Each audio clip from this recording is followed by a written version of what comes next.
rencontré dans des entreprises qui apprenaient effectivement très vite, mais de manière différente que par la formation.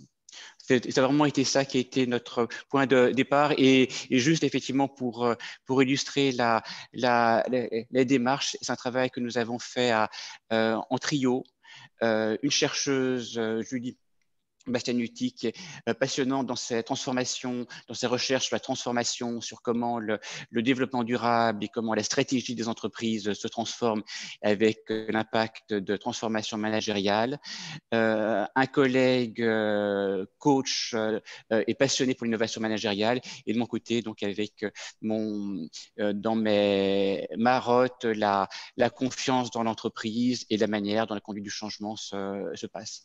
Donc vraiment, ça a été ça notre point de départ, et notre démarche de recherche-action a été à la fois de plonger dans les travaux académiques qui sont assez passionnants sur le sujet parce que ça bouge très très vite, d'une part, d'autre part d'écouter différentes entreprises en transformation et de mettre ça en perspective avec effectivement à la fois une prise de recul et des règles, puisque c'est aussi ça qui facilite le travail pour les entreprises. Donc voilà le pourquoi de la démarche. Si j'ouvre effectivement sur un point de constat, c'est vous le voyez dans les entreprises pour lesquelles vous êtes acteur, on l'entend, mais le constat étant de l'accélération, l'obsolescence des compétences, avec une prise de conscience qui est forte en entreprise. Là, je cite une étude faite il y a une petite année par PwC auprès de différentes entreprises françaises, que ce soit des ETI ou des entreprises de plus grande taille. L'obsolescence des compétences est vraiment un constat partagé, donc 40% à 3 ans pour notre enquête. Et avec sur le sujet, un point clé qui est que c'est la manière dont l'entreprise prend les choses qui est une vraie question. Ce constat de 80% des entreprises ayant une difficulté à reconvertir ou à développer leurs équipes, qui est vraiment un constat tout à fait fort. Et aussi, ce constat est là qui interroge les directions générales et les conseils d'administration, c'est jusqu'où a-t-on pris le sujet de manière directe. Cette enquête, il y a un an, était inquiétante en ce sens qu'il y avait les 3/4 des entreprises qui reconnaissaient, les directions générales qui reconnaissaient de ne pas avoir ouvert suffisamment le dialogue avec les collaborateurs sur l'évolution, l'enjeu de la transition des compétences. Donc vraiment, les enjeux sont importants, ça bouge très très vite, difficulté de reconvertir les équipes et sensibilité pour ouvrir le dialogue. On a peur, c'est compliqué, on ne sait pas très bien comment le faire. Donc voilà le constat. Le constat aussi étant qu'on apprend de manière différente. On apprend de manière différente. Donc là, ce que j'ai mis à l'écran, c'est quelques enseignements des travaux académiques sur le sujet. Ce que vous savez, ce qu'on sait en entreprise, c'est effectivement que la formation a un taux d'échec, ou plutôt qu'il y a un faible pourcentage de ce qu'on apprend en formation qui passe à l'acte. On connaît les chiffres clés. Il y avait notamment il y a une pyramide faite par des Canadiens qui explique qu'en apprentissage passif, on a 5% de ce qu'on écoute, qu'on retient et qu'on est capable de mettre en œuvre. La lecture, ça monte à 10%. Quand on voit en démonstration, ça monte un peu plus. Mais effectivement, on est sur des enjeux de passage à l'acte où la formation est assez médiocre sur le sujet. La période de la crise sanitaire étant passionnante aussi de ce point de vue-là, parce qu'effectivement, elle a vu des apprentissages accélérés et souvent des apprentissages à l'échelle d'évolution de pratiques professionnelles en tirant effectivement différents fils sur le sujet. Donc, si on a cette prise de recul sur comment est-ce qu'on apprend bien, donc différents points remontent. Bien sûr, l'apprentissage par la pratique, bien sûr, l'échange et la force des collectifs, des pairs, que ce soit en co-développement, en apprentissage, les collègues. Et c'est ce qu'on voit aussi dans cette planche, c'est tout l'impact des questions organisationnelles, des questions de mode de management pour parvenir à créer un apprentissage rapide. Là, je vais zoomer sur en bas les cultural brokers ou les knowledge brokers. Il y a différents travaux qui ont été faits. Là, par exemple, des chercheurs qui ont travaillé sur Ubisoft. Ubisoft qui fait partie de ces entreprises où il faut aller très très vite. Et comment fait-on pour faire en sorte que les apprentissages d'une équipe soient partagés par une autre, tout en gardant ce nécessaire esprit de compétition qui fait qu'il faut qu'on avance chacun en faisant la course avec ses collègues. Les réponses sont aussi pour partie managériales et organisationnelles. Et Ubisoft, par exemple, a mis en place des knowledge brokers qui sont des acteurs dans l'entreprise qui sont là pour passer les connaissances. C'est-à-dire, si moi, Frédéric, j'innove pour un produit, je sais que si je passe l'information à un knowledge broker, il pourra la partager à mes collègues tout en me gardant un temps d'avance, tout en valorisant le travail que j'ai fait moi-même, tout en faisant en sorte que mon innovation soit présentée de manière pédagogue. Donc, on a une solution organisationnelle et managériale qui permet effectivement d'apprendre très vite. Et on a plein d'éléments sur le sujet qui montrent comment en travaillant sur les communautés, sur l'organisation, sur le management, on peut apprendre très vite et à l'échelle. Je reviens sur un point de Didier qui était le terme de upskilling. Upskilling, on a pris ce terme parce que, pour plusieurs raisons. Pour sortir du champ des RH et de la formation, pour dire effectivement que les questions d'apprenance, de transformation de compétences, qui sont bien sûr une bonne manière de prendre les points, mais sont très souvent prises par les seuls RH ou les seuls acteurs de la formation et on catalogue ou catégorise ces sujets comme étant le sujet des RH. Upskilling est de ce côté-là un terme plus englobant qui permet de mettre plus le management, les comités exécutifs dans la réflexion. C'est un thème qui effectivement est embarqué maintenant par les entreprises international, c'est devenu un vocabulaire commun. Effectivement, on peut jouer après sur les termes de upskilling, reskilling, co-skilling, le management, une capacité à faire du jargon qui est toujours un pur bonheur.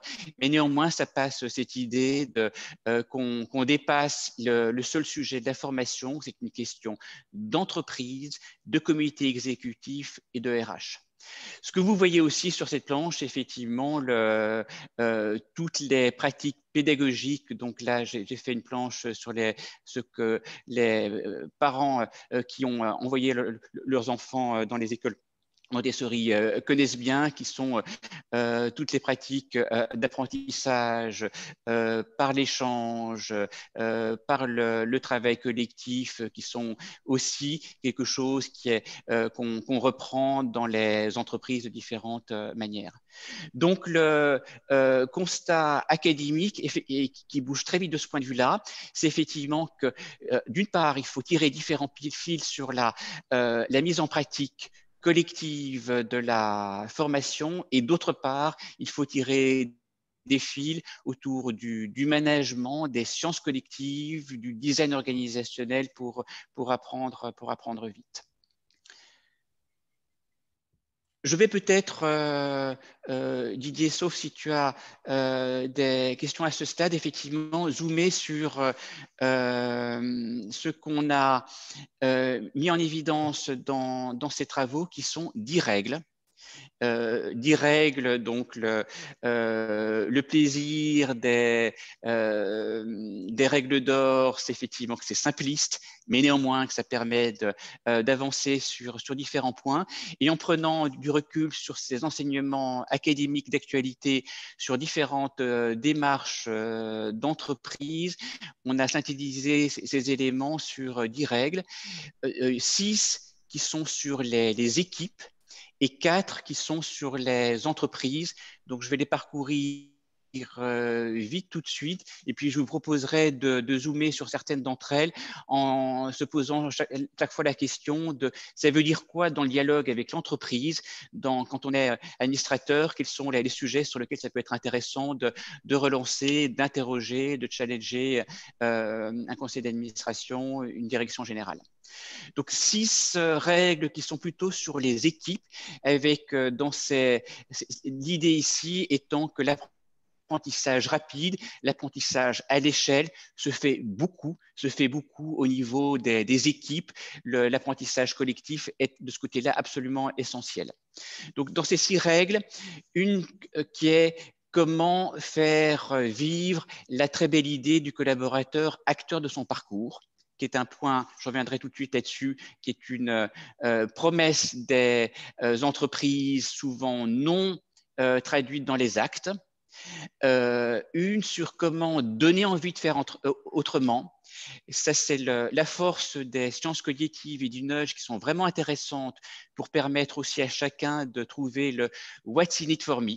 Pourquoi est-ce que j'aurais envie de faire bouger mes pratiques et qu'est-ce que j'y gagne, et qui est un point qui est absolument essentiel pour apprendre vite. Le passage à l'acte immédiat, qui est là un vieil enseignement de ceux d'entre vous qui ont vu ou pratiqué dans le champ de la formation. Une formation ne sert à rien si on pas, ou sert peu si on n'a pas une occasion immédiate sur du concret de passer à l'acte. Un point qui est porté par les démarches agiles, mais qui est fondamental, et un point sur lequel les comités exécutifs ne sont pas toujours exemplaires, qui est comment avoir des rituels qui permettent d'apprendre, qui libèrent, qui créent de la confiance, qui créent de l'apprentissage, et non pas une protection qui empêche de parler. La 5e règle étant sur le coaching. Le coaching qui est extraordinaire comme force d'apprentissage dans les entreprises, en individuel et en collectif. Et un point qui est effectivement sur le forum et la percussion, sur comment faire en sorte qu'on percute des idées. Et ça, c'est fondamental effectivement pour apprendre vite et apprendre à l'échelle. Et du côté des directions générales, une question à poser vis-à-vis d'un comité exécutif, qui est jusqu'où êtes-vous explicite dans le besoin d'apprendre à l'échelle, dans les compétences qui sont en danger, et jusqu'où peut-on donner une visibilité sans désespérer Billancourt, mais néanmoins en donnant une visibilité sur le sujet. Et 2 autres conditions qui sont fondamentales pour les dirigeants, qui est comment rassembler les conditions organisationnelles d'un apprentissage à grande échelle. Ça, c'est vraiment une question de dirigeants et une question de comportement de dirigeants sur lequel je reviendrai tout de suite. Donc, 10 règles d'or, et avec l'idée, bien sûr, on est dans une vision système. Pour que ça fonctionne bien, ces règles qui sont en résonance, du collectif, de l'équipe et du global, et ces règles effectivement qu'on a aussi rencontrées, qu'on a bien sûr rencontrées dans différentes entreprises de référence. Je vais zoomer sur 3 ou 4 de ces règles avant effectivement les temps d'échange. Voilà. La première sur laquelle je propose de zoomer, c'est faire vivre la belle idée du collaborateur acteur de son parcours, qui est absolument fondamental pour effectivement faire apprendre vite une entreprise et faire en sorte que les compétences se développent de manière rapide. C'est l'idée du collaborateur acteur est une idée qui est potentiellement dangereuse, pouvant être considérée comme idéologique, comme la manière de transférer la responsabilité au seul collaborateur qui aurait à faire de son affaire son apprentissage. Et ça, c'est effectivement très facile quand vous êtes jeune, bac plus quelque chose, en pouvant jouer sur le sujet. Si vous êtes caissière en hypermarché, avec une capacité de jouer sur le sujet, c'est moins évident. Néanmoins, c'est vraiment important sur le sujet et on voit dans les entreprises qui apprennent vite plusieurs fils qui sont tirés. Le fil de donner la main aux collaborateurs sur c'est moi qui peux choisir mes formations, choisir ma manière d'apprendre. On a vu des entreprises qui vont tout à fait au bout de la logique, qui donnent un budget libre aux collaborateurs de mobiliser son budget comme il veut. Ça, on l'a vu très bien fonctionner dans des entreprises internationales, par exemple en Chine. Et avec des retours d'expérience aussi, où on constate effectivement que l'argent n'est pas dépensé n'importe comment, et ça peut être tout à fait intéressant sur le sujet. La belle idée du collaborateur-acteur, c'est aussi permettre de jouer son parcours en dehors de son unité d'appartenance. Ça veut dire, moi, je peux aller ailleurs, et on voit des entreprises qui changent les règles du jeu en disant que on permet au collaborateur de faire son choix, on lui facilite la vie en lui montrant des postes dans d'autres services et on évite que le manager joue un rôle de filtre, de frein sur le sujet. Le manager est mis dans la boucle vraiment tard dans le processus, qui est tout à fait puissant. Ça change fondamentalement le rôle des RH et ça demande effectivement que le manager soit dans la boucle. Et pour que le manager accepte de jouer le jeu, il faut que tout le monde joue le jeu. Parce qu'effectivement, moi, je n'ai pas envie de laisser partir quelqu'un. Je n'ai pas envie d'être le dindon de la farce en faisant partir un de mes collaborateurs. Ça marche effectivement, mes collègues jouent aussi le jeu sur le sujet. Et un point peut-être encore sur ce point, c'est la technologie facilite vraiment les choses. L'intelligence artificielle, les logiques LinkedIn permettent de trouver de me faire proposer, moi Frédéric, un poste auquel j'aurais jamais pensé, simplement parce qu'on peut découvrir dans mes compétences des compétences de gestion de projet, par exemple, qui seront utiles pour un service qui n'aurait jamais pensé à moi, parce que effectivement j'étais catégorisé autrement. Et donc ça, c'est effectivement un point d'échange intéressant avec un conseil d'administration. Qu'est-ce que vous faites sur le sujet? Qu'est-ce que vous faites pour que vos collaborateurs puissent être acteurs de leur parcours, de leur développement de compétences, et comment vous faites changer le système d'action pour effectivement que ce soit vertueux pour chacun?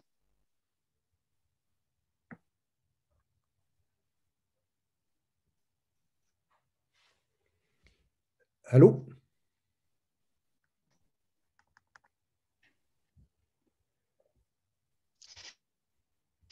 Je vais aller sur une autre règle. Quelqu'un voulait poser une question? Non, non, on ne t'entendait plus, c'est pour ça que je demandais si on s'entendait encore, mais vas-y, je t'entends en tous les cas pour ma part. Si le son est correct, c'est bon? C'est bon. Okay. Parfait. Donc, règle sur le coaching. Règle d'or sur le coaching, toi, moi, nous tous, coach et coachés. Le coaching est bien sûr un mot valise dans la vie, d'ailleurs, même au-delà de l'entreprise, mais il est vraiment intéressant dans les dynamiques d'apprentissage rapide et à l'échelle. Et à la fois parce qu'il fait passer des postures vertueuses pour le management, comment je suis en posture, non pas moi réponse à toutes les questions, mais comment je développe le collectif, mais aussi comment je fais en sorte effectivement que ça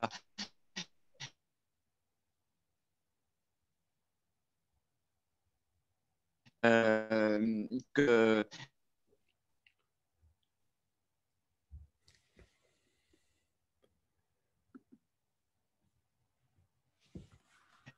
par des logiques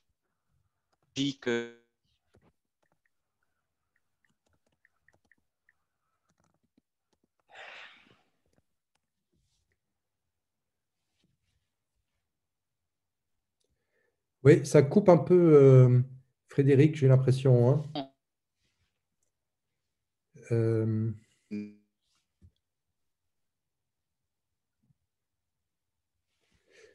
je propose qu'on coupe nos caméras.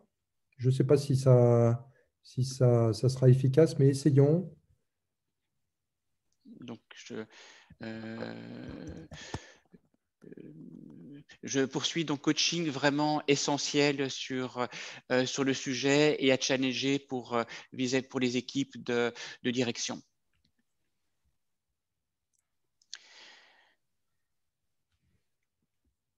Règle d'or numéro 6, qui est comment l'entreprise, et c'est aussi une question de comité exécutif, permet de percuter les idées, d'organiser les échanges, le métissage, la diversité. Là, je prends l'exemple d'une entreprise comme L'Oréal qui fait un travail considérable dans ses comités de direction pour avoir une vraie diversité. Une diversité, bien sûr, de sexe, mais aussi une diversité d'origine, une diversité de parcours. Et c'est un point absolument essentiel pour parvenir à apprendre vite. Dans ma pratique de consultant, je suis très inquiet quand je vois un comité exécutif où les gens se comprennent au quart de tour. Parce qu'ils partagent des référentiels communs. Ils sont tous passés par les mêmes écoles, donc ils ont presque plus besoin de terminer leur phrase. La phrase peut être terminée par le collègue. C'est bien sûr merveilleux pour aller très très vite dans une prise de décision. C'est très inquiétant pour la capacité à l'apprendre bien dans une confrontation d'idées essentielles là-dessus. Et une entreprise, effectivement, qui apprend vite est une entreprise qui parvient à organiser la confrontation. Si je cite encore L'Oréal, L'Oréal avait une pratique qui était la pratique de confrontation room, qui étaient des lieux où effectivement on avait le droit et le devoir de contredire ses collègues. Ça ne vous nuisait pas, c'était dans les règles du jeu et c'était extraordinairement puissant pour apprendre vite et pour apprendre à l'échelle. Et effectivement, là, pour que je cite L'Oréal encore, ce que vous avez à l'écran, c'est ce qui est fait par L'Oréal, qui est aussi fait par d'autres entreprises qui mettent un accent sur l'apprentissage rapide, sur l'upskilling à l'échelle. C'est comment est-ce qu'on explicite des règles du jeu collectives qui permettent effectivement de mettre en place ces conditions organisationnelles et managériales qui créent de la confiance et qui permettent d'apprendre vite à l'échelle. Là, si je suis sur cette planche de L'Oréal, donc ça, c'est une planche qui est affichée dans toutes les salles de L'Oréal et avec effectivement quelques mots qui sont puissants, comme le troisième en haut qui est Frame and Trust is the new control, sur comment on construit des règles du jeu qui sont explicites au départ, permettant aux équipes de savoir comment elles vont travailler et qui, à partir de là, permettent effectivement de créer de la confiance. Et c'est ça qui est fondamental, bien plus qu'un contrôle de commande et de contrôle qui n'est pas du tout efficace sur le sujet. Et ce que j'aime bien aussi dans cette planche de L'Oréal, c'est celui qui est en bas à gauche. Test and learn is the new perfection, sur comment j'essaie pas d'être bon du premier coup, mais comment effectivement je mets dans un apprentissage collectif sur le sujet.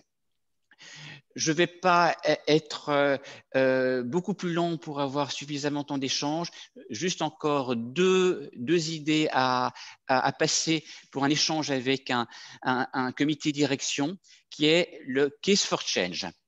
En d'autres termes, est-ce que l'entreprise, est-ce que la direction générale a affiché la couleur, à montrer à ses équipes, à ses collaborateurs comment vont bouger les choses dans les compétences et à donner à voir sur ces dimensions d'upskilling. Donc, le constat dans beaucoup d'entreprises, c'est que la direction générale a peur de parler. A peur de parler en disant que compte tenu de l'importance des chiffres, et vous avez vu ces chiffres tout à l'heure, qui sont souvent de 40-50% des tâches ou des métiers remis en cause dans des laps de temps courts de 2 ans, 3 ans. On a peur de désespérer les équipes en affichant ces éléments, donc on n'en parle pas trop. On voit pourtant des entreprises faisant un travail considérable sur le sujet en affichant les évolutions. Donc, je pensais aussi, je crois qu'il y a participants de Carrefour parmi vous, Carrefour qui est vraiment intéressant dans sa communication sociale et managériale, en affichant effectivement qu'il y a des métiers qui sont potentiellement pas en développement. Les choses sont claires et bien sûr, on affiche aussi ce qui va être mis en dispositif d'accompagnement pour que les équipes puissent se retrouver demain dans un parcours personnalisé, dans un parcours d'équipe là-dessus. Donc là, l'inquiétude est quand un conseil, quand un comité exécutif met les choses sous le tapis. Et donc, effectivement, dans le questionnement, comment avez-vous communiqué là-dessus sur le besoin de changement, le besoin de compétences et l'accompagnement pour les équipes? Et je vais peut-être terminer avec 2 idées encore avant passer aux questions. Une idée de comité exécutif qui est les conditions organisationnelles. Là, ce qu'on voit comme condition d'apprentissage à l'échelle, c'est de casser les silos. Là aussi, qui est un vieux classique d'organisation, on n'apprend pas bien quand on reste dans son silo. Et pour casser les silos, on voit apparaître des formes d'organisation très ouvertes qui sont tout à fait intéressantes. C'est des formules d'open innovation. C'est des formules où dans des grands projets, on mélange des compétences qui d'habitude avaient l'habitude de travailler en séquentiel. C'est comment je suis dans des modes où effectivement l'organisation est une organisation multiple, une organisation en étoile, une organisation qui casse les silos. Et de ce côté-là, on voit des innovations très intéressantes. Et question à poser pour un comité exécutif, où en êtes-vous dans vos recherches organisationnelles et innovations organisationnelles pour casser les silos? Et mon dernier point, c'est vous, dirigeants, qu'est-ce que vous faites sur le sujet? Comment est-ce que vous donnez le ton? Et là, qui peut être fait de manière multiple. Il y a bien sûr le pont aux ânes qu'ont les observateurs des comités de direction, des comités exécutifs. Là, quand on regarde un comité exécutif fonctionner, on voit parfois qu'il fonctionne comme du papier à musique, mais sans laisser du tout l'espace à l'apprentissage, à la confrontation d'idées.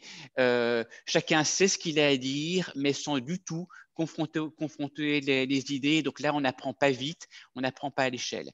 Et de la même manière, c'est comment est-ce que le dirigeant, dans son comportement, lui-même montre qu'il faut apprendre, que lui-même apprend, qu'il est prêt à écouter ses collègues sur des pratiques à remettre en cause et comment il crée des règles du jeu qui effectivement créent de la confiance et créent une capacité à tester de nouvelles idées. Voilà, je vous propose effectivement d'arrêter ici pour effectivement revenir sur vos questions, sur les échanges à partir de ces éléments. Merci Frédéric pour tous ces exemples très, très concrets et qui vont certainement susciter de nombreuses questions. La parole est donc, entre guillemets, à la salle. Qui souhaite poser la première question? Annie Le Sentier. Bonjour Annie, bienvenue. Bonjour Frédéric. Alors, Frédéric, bonjour, comment tu expliques que les premiers budgets qui viennent de sauter en ce moment, là, ce sont tous les budgets de formation? Bonne question. Non, et là, le sujet de la formation est absolument passionnant pour l'instant, parce qu'on voit tout. On voit des budgets de formation qui sont sabrés de manière absolument invraisemblable. Et donc là, c'est pas de l'ordre de quelques pourcents, c'est parfois du 50% de formation. Et on voit aussi des pratiques qui sont vraiment intéressantes.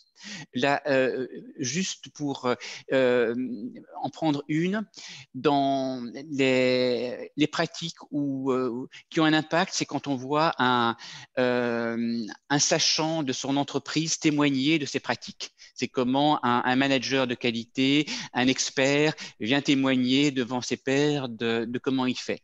C'est quelque chose qui était une horreur absolue pour ceux qui faisaient une ingénierie de formation, parce que c'est à peu près impossible de faire témoigner un cadre dirigeant devant une formation. On n'y arrive pas, il n'a pas le temps, ça l'ennuie, etc.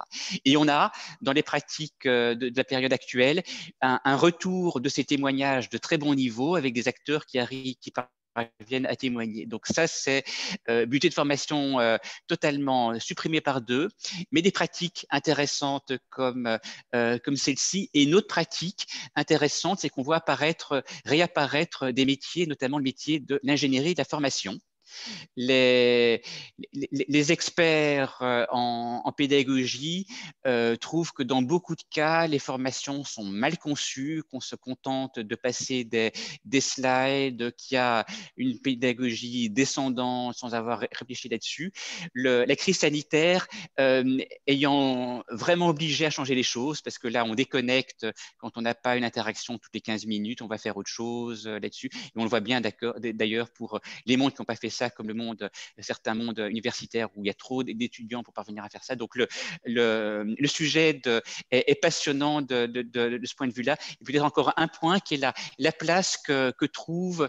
Il y a du vrai débat sur la place des RH dans les comités exécutifs pour l'instant, où à la fois la crise sanitaire a fait qu'ils sont revenus à très bon niveau, ils sont écoutés, mais pas toujours sur les bonnes questions.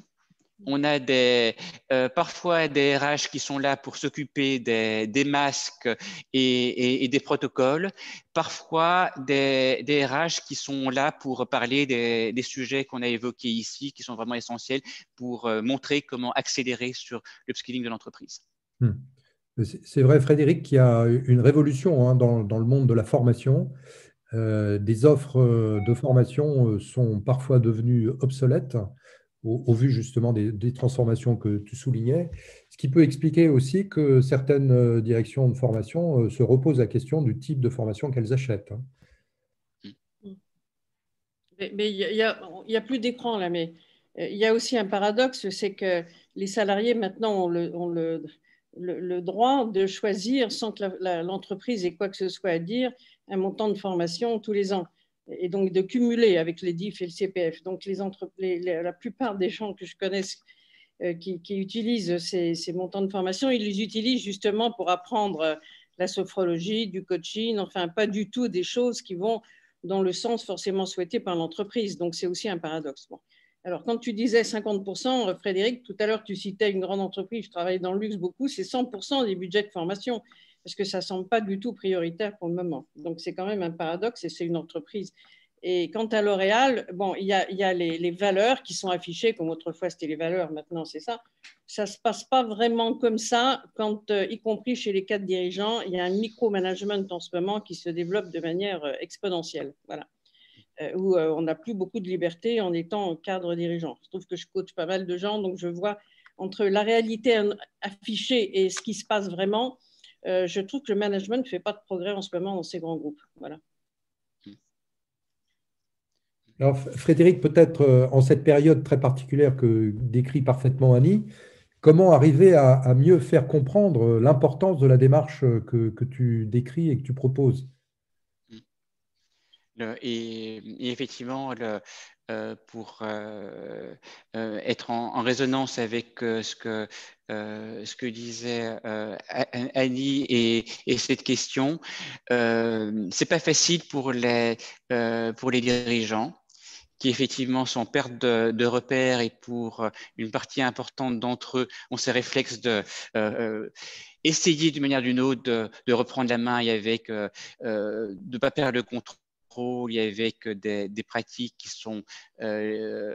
qui génèrent du stress, et sans être efficace là-dessus. On a une montée, mais on le voit dans beaucoup d'entreprises, de tension, sinon de burn-out, mais qui est effectivement tout à fait considérable. Et donc, les dirigeants sont pas du tout préparés à une évolution de leurs pratiques de dirigeants et de managers, et en plus sous tension très très forte, parce qu'ils voient ces questions de métier et de compétences. Donc là, qu'est-ce qu'il est les faire entrer dans la réflexion, le case for change, ou plutôt les enjeux de transformation de métier, est quelque chose qui est monté en perception de manière très, très rapide. Quand on en parlait il y a 2 ans, 3 ans, c'était relativement peu perçu. Ce n'était pas un sujet prioritaire pour les dirigeants, qui parlaient d'abord de cybersécurité, enfin, de tous les sujets, le sujet des compétences étant relativement loin. Les enquêtes montrent qu'il y a un niveau de perception très haut maintenant de la part des directions générales, et qu'ils voient dans des métiers sensibles. C'est bien sûr la transformation digitale qui est autour de ça, mais pas seulement, c'est les métiers commerciaux là-dessus. Donc le niveau de perception est de ce côté-là un vrai point sur lequel on peut jouer. Le point qui est après à travailler, c'est avec les directions, c'est comment on peut avancer sur ces sujets. Et là, c'est la démonstration par l'exemple sur des métiers. Les métiers de l'IT sont intéressants de ce point de vue-là. Et c'est la démonstration par l'exemple sur les autres sujets que le sujet formation, sur les dynamiques d'apprentissage collectif, de projets à grande échelle.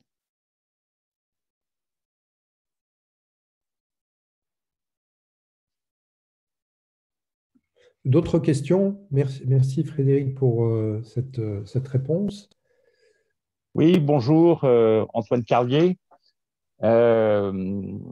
Oui, dans les entreprises qui mettent en œuvre ces nouvelles pratiques d'apprentissage, quelles évolutions voit-on survenir en termes de définition et de mesure de la performance individuelle? On peut supposer qu'il y a des répercussions.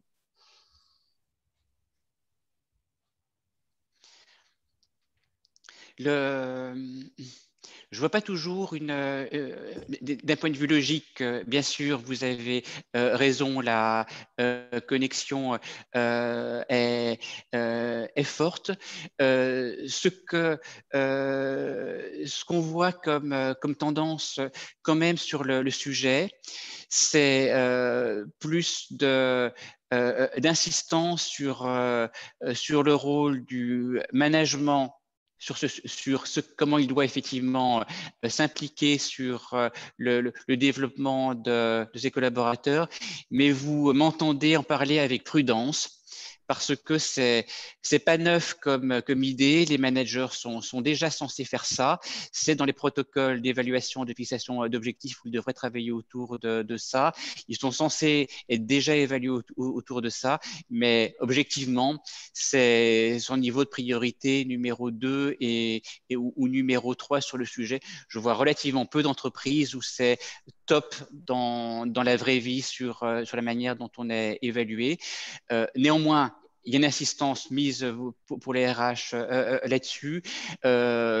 Pour les équipes, il y a une remise au goût du jour, si besoin était, de ce que tu peux faire pour tes budgets de formation, et tu te fais relancer là-dessus.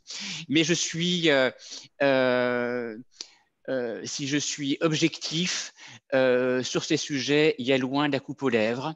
Et autant on voit un vrai travail sur un discours sur les compétences, on voit un vrai travail sur certains métiers, sur comment on pousse les collaborateurs à s'auto-évaluer, comment on pousse le manager à rentrer sur le sujet, autant de manière plus globale, on est effectivement sur quelque chose qui est encore relativement peu pris par les entreprises vu de ma fenêtre.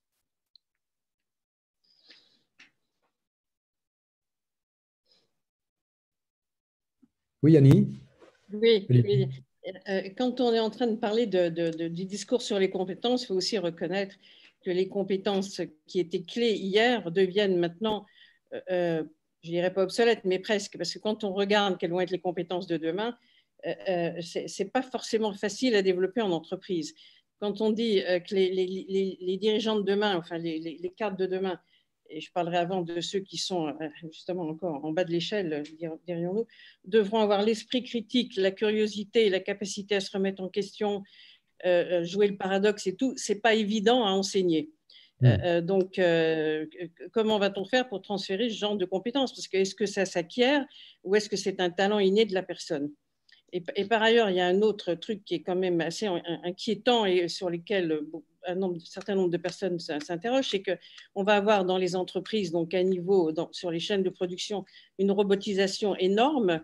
Et donc, que va-t-on faire de toutes ces personnes qui vont avoir des difficultés à acquérir de nouvelles compétences pour changer de poste?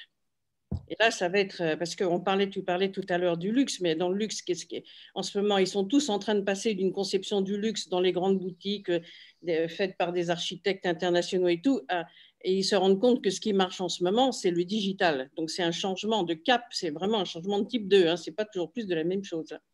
Donc, on arrive à un changement, mais totalement, un changement énorme de façon de concevoir le business dans le monde.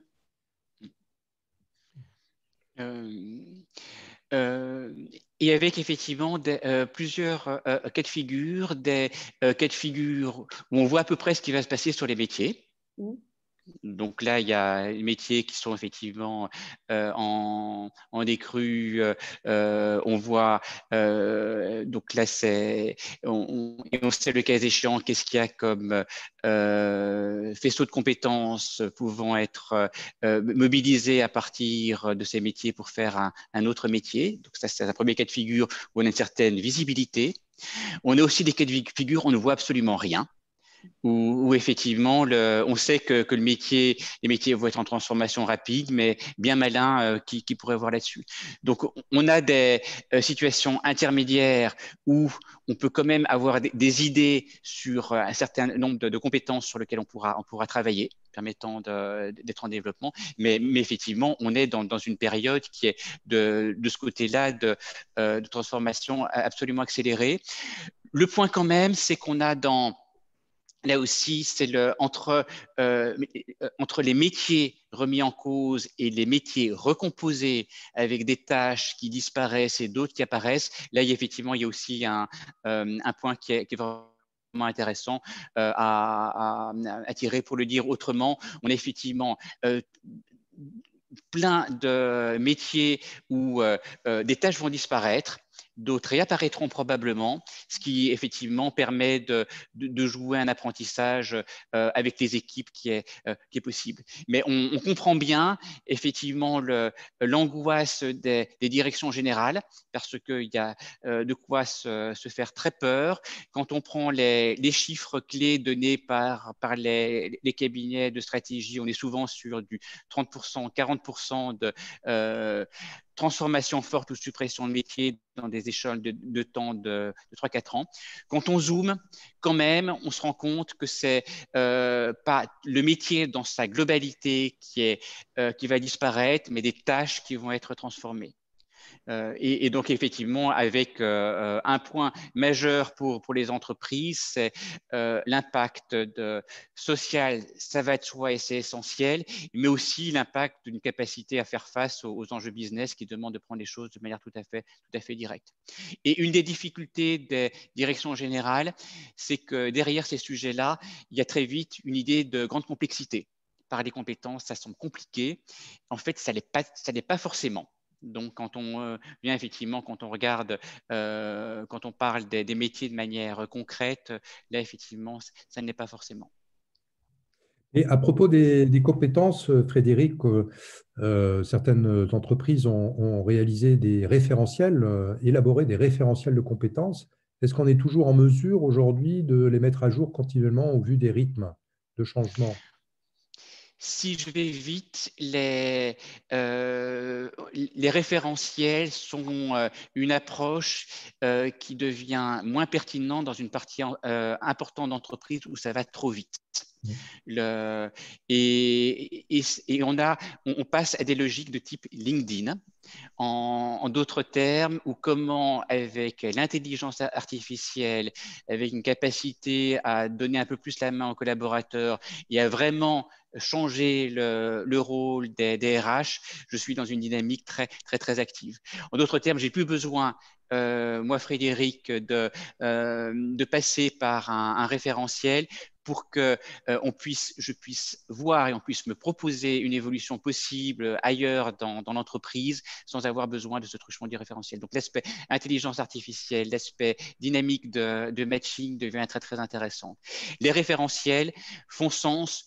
Il y a encore des univers où ça fait sens, comme le monde public ou certaines composantes du monde public qui a besoin, où c'est très organisé par statut, par parcours, avec d'ailleurs les vraies difficultés à faire là-dessus.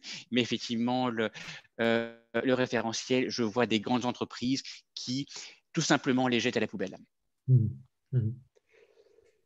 Et tout à l'heure a été évoquée la question de l'évaluation. Est-ce que ce système de formation d'upskilling peut-il aussi être soutenu par un système d'évaluation de son efficacité?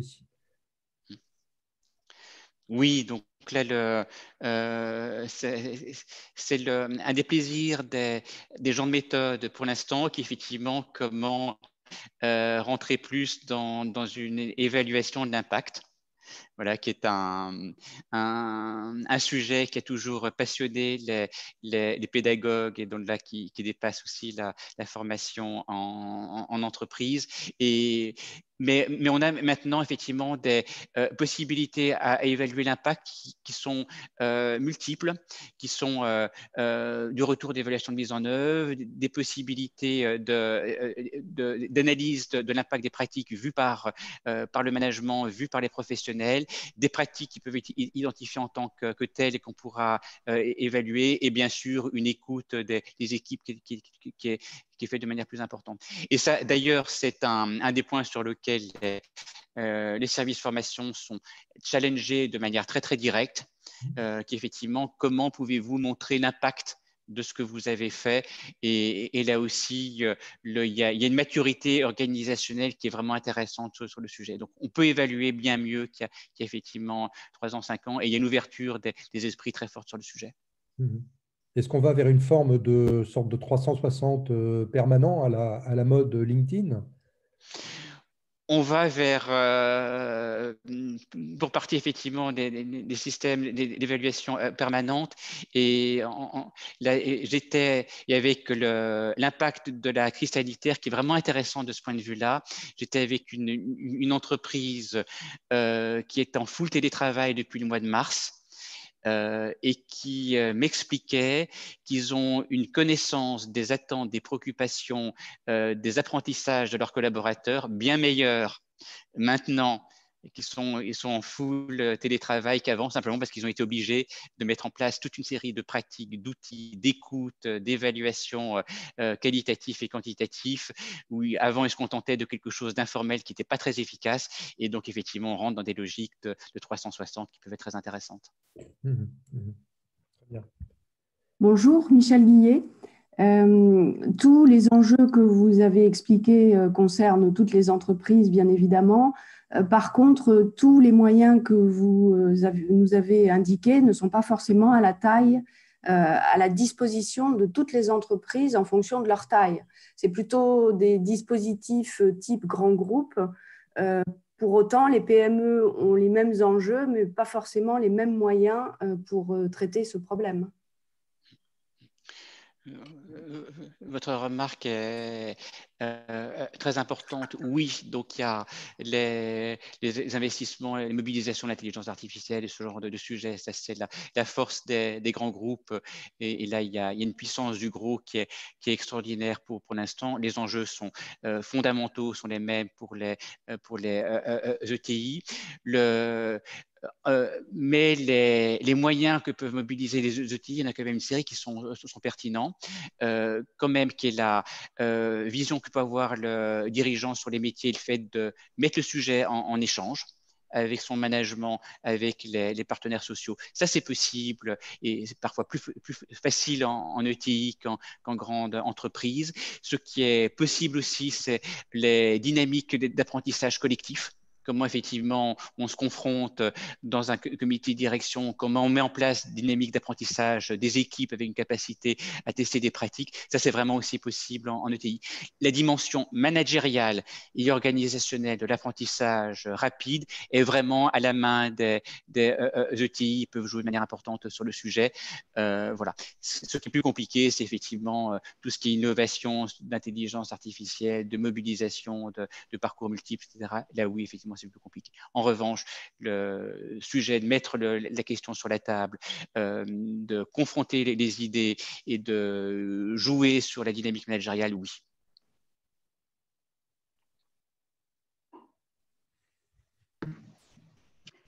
Véronique, j'aimerais poser une question. Est-ce qu'on a encore un peu le temps? Le temps que vous voulez, oui. C'est gentil, merci. Je voulais vous demander, vous avez eu la gentillesse d'émailler votre présentation de cas vraiment concrets, d'exemples très concrets. Je trouve ça très intéressant. Pour conclure, parce qu'on est un peu à la fin, est-ce que vous pouvez partager quelque chose que vous avez vu, une initiative ou un mode de fonctionnement que vous avez vu lors dans différentes entreprises qui vous paraît dont vous diriez, ah, celui-là, c'est vraiment bien, efficace, qui vous paraît le plus intéressant, ou en tout cas qui vous a le plus frappé, vous, de mise en œuvre de l'upskilling? Je peux te donner un exemple personnel dans ma pratique de consultant. C'est les pratiques de fonctionnement d'équipe dans métiers comme le mien, où c'est des équipes de 5, 10, parfois 50 personnes. C'est le plaisir de voir comment la crise sanitaire a permis de s'améliorer sur ces pratiques en s'obligeant à créer des repères partagés. Je vais prendre l'exemple sur tel ou tel des projets où je suis. Je sais que le mardi matin, j'ai une demi-heure avec des éléments préparés par tel ou tel collègue sur le sujet. Le jeudi, j'ai tel élément. Et donc, c'est l'apprentissage d'une vision partagée de comment on fonctionne et comment on apprend, où c'est plus porté par le manager, mais porté par l'équipe et avec une transparence et des règles du jeu qui sont effectivement collectives sur le sujet.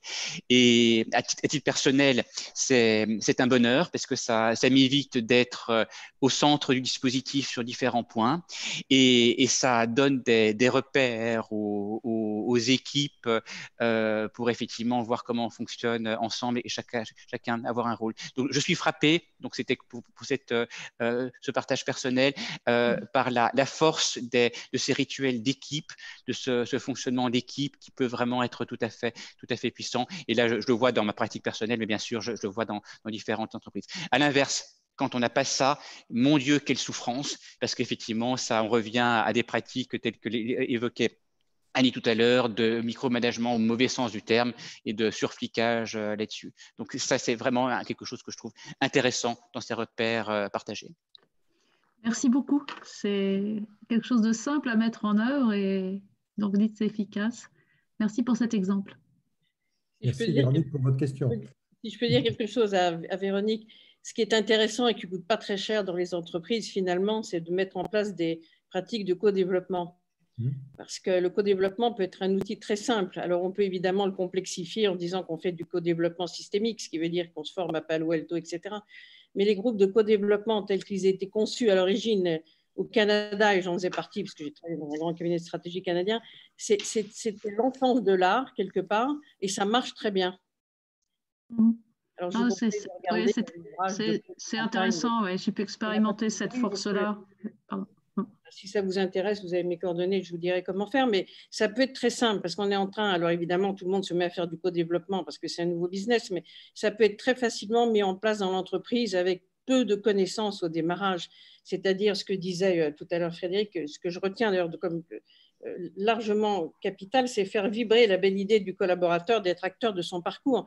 Et quand on est en co-développement, c'est exactement ça, sauf qu'on partage en effet avec les autres des rituels, une façon de s'écouter, de parler, d'échanger sur les problèmes.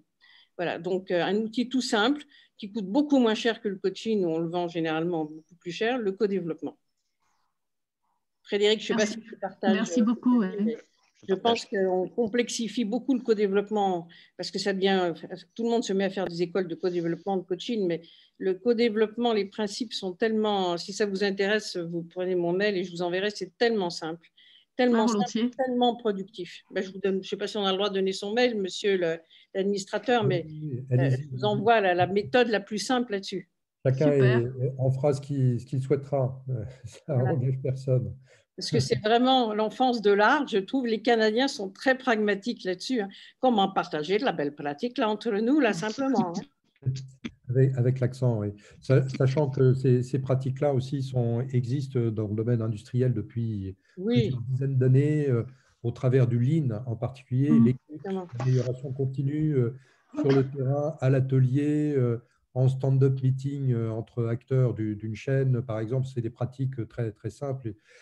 Effectivement, qui peuvent se structurer parce qu'il y a des besoins de taille à adopter, mais bien évidemment, je suis entièrement d'accord avec vous aussi, Annie, hein, sur ce point. Il faut en effet redonner la main à l'entreprise et la main aux collaborateurs, et c'est le moyen le plus pragmatique et le plus simple déjà pour réduire l'énorme peur qu'il y a en ce moment dans les entreprises. Frédéric, on arrive au terme de cette mission. Moi, je continuerai volontiers encore à échanger avec vous toutes et tous sur ces sujets passionnants. Un des fondements de votre travail aussi est celui du concept de l'entreprise apprenante. Hein. C'est un concept qui existe aussi depuis au moins, qui a été conceptualisé depuis une trentaine d'années au moins, mais c'est une pratique qui est bien ancienne aussi. Et donc, ce qui veut dire que, par exemple, chacun peut apprendre avec les autres, des autres, par les autres. Ça, c'est un point simple aussi, hein, Annie, c'est très simple, un état d'esprit très simple. Pourquoi ce qui apparaît simplement a autant de difficultés à se traduire dans la réalité des entreprises, Frédéric? Peut-être est-ce un mot de conclusion, qui ouvre une conclusion vers qu'est-ce qu'on peut faire comme premier acte pour lancer cette dynamique d'entreprise apprenante dans l'entreprise? Et peut-être l'idée que l'enjeu n'est plus seulement d'être une entreprise apprenante, mais pardonnez-moi, je vais redire en anglais, d'être une fast learning company. Oui. Être une entreprise apprenante, à la fois apprenante, et c'était aussi l'introduction de Didier, apprenante vite et à l'échelle. Et parce qu'effectivement, l'enjeu est celui-là. Donc, on est dans une période où l'enjeu est perçu. Les dirigeants le voient, ce n'était pas le cas il y a quelques années, donc on a une capacité, il y a une inquiétude ou une peur face aux disparitions de métiers, aux transformations des métiers qui est absolue, avec en plus une année 2021 qui va être une horreur sociale, on le craint tous. Là-dessus, c'est un sujet de direction générale et effectivement, c'est possible. C'est possible de tirer différents fils, à la fois en donnant une visibilité et en mettant la mécanique de l'organisation et du management en mouvement sur le sujet. C'est un sujet d'échange de comité exécutif, d'échange avec les administrateurs, et il y a maintenant effectivement suffisamment de retours d'expérience pour avancer là-dessus. Donc c'est un impératif catégorique à donner au management des entreprises pour avancer sur le sujet. Très bien. Mais écoutez, merci à toutes et tous. Merci Frédéric d'avoir pris le temps de partager cette expérience et ces recommandations aussi pour accélérer en fait la transformation des entreprises, leur adaptation à leur contexte stratégique, environnemental qui change extrêmement rapidement. Je ne sais pas si on peut dire que la plateforme est en train de brûler, mais enfin, en tous les cas, il y a quand même une pression assez forte pour repenser les choses, y compris dans la formation et surtout dans la formation, je dirais. C'était très, très passionnant. Merci à toutes et tous. J'espère vous revoir dans de prochaines conférences. Juste pour information, le 11 décembre, j'organise une autre conférence sur les sociétés à mission, ce statut qui commence à être mis en œuvre par de plus en plus d'entreprises. Et j'aurai le plaisir d'inviter Delphine Lalu, qui est directrice de la responsabilité sociale dans l'entreprise du groupe AG2R La Mondiale, et Errol Cohen, qui est avocat et spécialiste des statuts d'entreprise et de mise en place de statuts d'entreprise à mission et de raison d'être aussi, qui tous les deux partageront leur vision de ce qui est en train de se passer, qui change aussi à sa manière, la manière dont les entreprises s'organisent. Merci à toutes et tous et à très bientôt, j'espère, pour de nouveaux échanges aussi riches que celui que Frédéric a organisé aujourd'hui. Merci encore Frédéric et à bientôt. Merci. Merci de votre accueil. Merci, c'était passionnant. Merci. Au revoir Frédéric. Merci. Au Au revoir. revoir.